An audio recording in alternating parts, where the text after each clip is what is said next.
मुस्लिम personal law board द्वारा आयोजित इस धरना प्रदर्शन के सम्मानित हमारे सदर साहब आड़ी मौलाना खालिद साहब और सभी संगठनों के, मैं समझता हूं सभी हमारे सम्मानित पूरे देश में जितने बड़े बड़े पर्सनालिटीज हैं जिनसे मिलने के लिए लोग व्याकुल रहते हैं, आज वो सभी साहिबान आज हमारे मंच पर है। सभी हमारे सम्मानित साहिबान आरडी अवधेश प्रसाद जी सहित, क्योंकि वो सीनियर बहुत है हम सबसे, सभी सम्मानित हमारे सांसदगण और इस कार्यक्रम में आए हुए देश के कोने कोने से पधारे हमारे सम्मानित साथियों, पत्रकार मित्रों, आज के इस मौके पर मैं अपने नेता आदरणीय अखिलेश यादव जी और अपनी पार्टी समाजवादी पार्टी की ओर से आप सभी को यकीन और विश्वास दिलाने आया हूं कि समाजवादी पार्टी आखिरी सांस तक इस बिल के खिलाफत में लड़ेगी। आपको यकीन और भरोसा और विश्वास दिलाना चाहता हूं। बिल के इंट्रोडक्शन से लेके जेपीसी से लेके जहां जहां तक ये बिल चला और जहां तक ये बिल जाएगा, चाहे संसद में दोबारा आए, चाहे न्यायालय तक जाना पड़े, हर स्तर पर समाजवादी पार्टी आपके हर फैसले के साथ मजबूती से खड़ी है साथियों।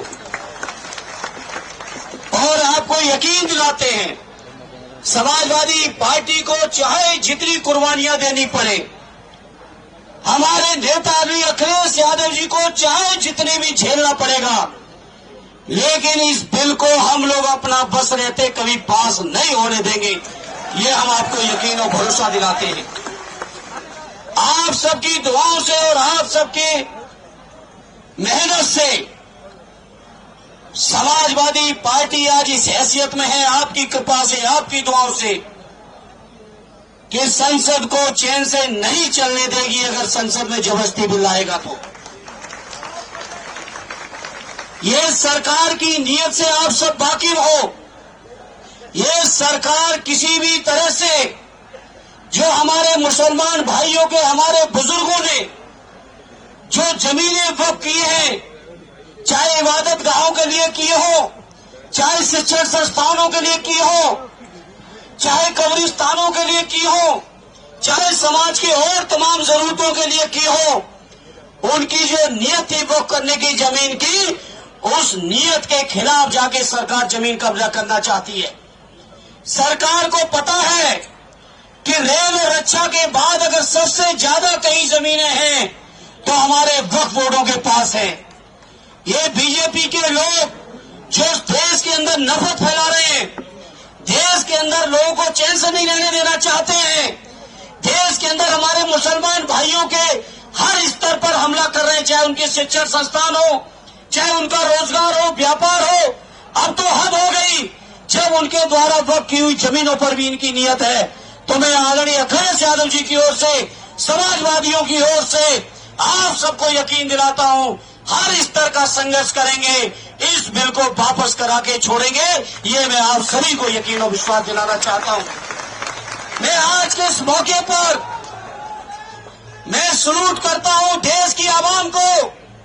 हमारे उत्तर प्रदेश की जो सरकार थी, देश की जो सरकार थी, इसकी नीयत नहीं थी कि होली और जुमे के दिन कहीं अमन चैन रह पाए।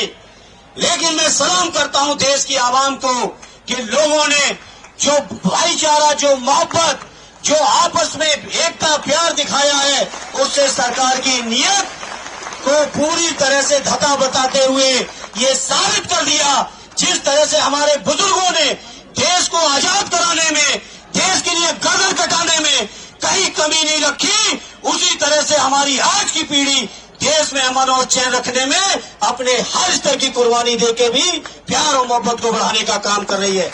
इसलिए आज इस मौके पर चूंकि बहुत सारे लोग आए हैं, हम ज्यादा समय नहीं लेंगे। इस मौके पर मुस्लिम पर्सनल लॉ बोर्ड के आरडी खालिद साहब से लेके मौलाना उस्मानी साहब से लेके सभी सम्मानित पदाधिकारियों का मैं शुक्रगुजार हूं कि उन्होंने मुझे मौका दिया अपनी बात को रखने का, और इतने आवाम के बीच देश की मीडिया के सामने एक बार फिर आदरणीय अखिलेश यादव जी की ओर से आपको यकीन दिलाते हुए, चाहे जितनी कुर्बानी देनी पड़ेगी, चाहे जितना संघर्ष करना पड़ेगा, चाहे जितनी लड़ाई लड़नी पड़ेगी, लेकिन उसको लड़ते हुए हम अपने मुसलमान भाइयों की वोट की जमीनों को सरकार के हवाले नहीं होने देंगे। ये आपको यकीन, विश्वास और भरोसा दिलाते हुए एक बार फिर सबका शुक्रिया अदा करते हुए अपनी बात को विराम देता हूं। जय हिंद, जय भारत, जय समाजवाद। बहुत बहुत शुक्रिया धर्मेंद्र यादव जी, आपने आपके आश्वासन